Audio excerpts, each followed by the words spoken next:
தெரியுமா உங்களுக்கு? ஐயப்பன் யார்? பகுதி 6 முந்தைய தொடர்ச்சி. ஆரியன் என்னும் ஐயன் காயங்குளத்திலிருந்து புறப்படும் முன் வாவர் என்பவர் அரேபிய கடற்கொள்ளையர். அவர் கடற்கரை ஓரம் முகாமிட்டு கடற்கொள்ளை நடத்துவதை ஒற்றர்கள் மூலம் அறிந்து அவரோடு சண்டையிட்டார் ஆரியன்.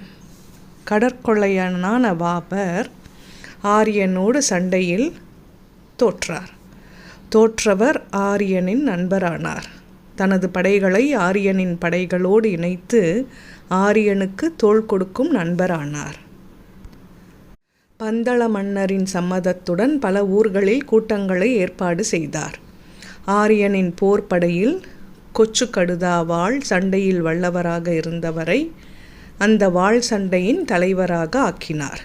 தலப்பாறை வில்லன் மற்றும் தலபர மல்லன் சிறந்த வில்லாளர்கள் ஆவர். இவர்கள் ஆரியனின் படையை அலங்கரித்தனர். சேர்தலாவில் ஆரியன் தங்கி இருந்தபோது சீரம் சிரமூப்பன் களரி பயிற்சியை தனது போர் வீரர்களுக்கு சொல்லிக் கொடுத்து ஆரியனின் படையில் இணைந்தார். சீரம் சிரமூப்பனார் மகள் ஆரியாவின் மேல் காதல் கொண்டார். ஆரியன் அவளது காதலை நிராகரித்து அறிவுரை வழங்கினார்.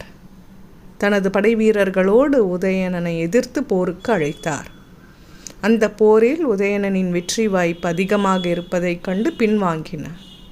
பின்னர் எருமேலியில் படை வீரர்களை ஒன்று கூட்டினார். படை வீரர்கள் தங்களை ஆதிவாசிகள் போல உடையணிந்து நடனமாடி குழு குழுவாக வந்து இணைந்தனர். முன்பு மகிழ்ச்சியை வதம் செய்த ஐயப்பன் அவள் உடல் மேல் ஆடிய ஆட்டமே பேட்டை துள்ளல். மறுபடி படை வீரர்கள் ஆடிய இன்றைய பேட்டை துள்ளல். சீரம் சிரமூப்பனின் மகளை கடத்தி சென்ற உதயணன் அவளை கொன்றார். எரிமேலிக்கு வரும் படை வீரர்கள் 56 நாட்கள் விரதமிருந்து வர சொன்னார் ஆரியன். அனைவரும் விரதத்தை எரிமேலியில் முடித்து கிரகசாஸ்தாவை வணங்கினர். தனது படையை 3ஆக பிரித்தார்.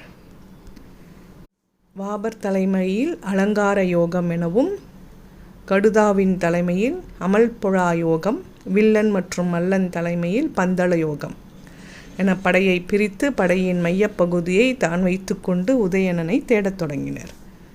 3 பக்கங்களிலிருந்து தாக்குதல் தொடங்கியது. இஞ்சிப்பாறை, கரிமலை, உடும்பாறை போன்ற பகுதிகள் உதயணனின் கட்டுப்பாட்டில் இருந்தது. அந்த இடங்களில் அவரின் படையை வென்று பந்தளத்தோடு சேர்த்தனர். கிழக்கு தொடர்ச்சி மலைப்பகுதிகளை உதயனின் ஆளுமையில் இருந்து மீட்டனர். உதயணனின் படைகளை எதிர்கொண்ட ஆரியனின் படை ஆக்ரோஷமாக தாக்கியது.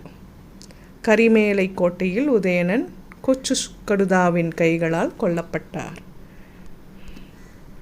சபரிமலை ஐயப்பன் கோவிலுக்கு சென்ற படையினர் தங்களுடைய ஆயுதங்களை பெரிய ஆலமரத்தின் அடியில் வைத்துவிட்டு கோவில் இருந்த பகுதிக்கு வர சொன்னார் ஆரியன். இப்படி படை வீரர்கள் ஆயுதங்கள் வைத்த இடம் சாரம்குட்டி என்னும் சரம் கொத்தி. கோவிலில் இருந்த ஆரியனின் தந்தை ஜெயந்தனிடம் உதயணனை வென்ற செய்தி தெரிவித்து படைத்தலைவர்கள் வீரர்கள் பந்த மன்னர் உதவியுடன் ஐயப்பனின் கோவில் நிறுவப்பட்டது. கோவில் பணிகளின் போது ஆரியன் இன்றைய மணிமண்டபம் இருக்கும் பகுதியில் தியானத்தில் அமர்ந்தார். கோவிலின் ஐயப்பனின் சிலையை பிரதிஷ்டை செய்தனர். கோவில் கட்டி முடிக்கப்பட்டது. கும்பாபிஷேகம் நடத்தப்பட்ட அன்று பொன்னம்பலமேற்றில் புனித சுடர் தெரிந்தது. பின்னர் வந்த நாட்களில் ஆரியனை, ஆரிய கேரளவர்மனை யாருமே பார்க்கவில்லை. ஸ்ரீ தர்மசாஸ்தாவின் அம்சமாக ஆரியனை பார்க்க ஆரம்பித்தனர். தொடரும்.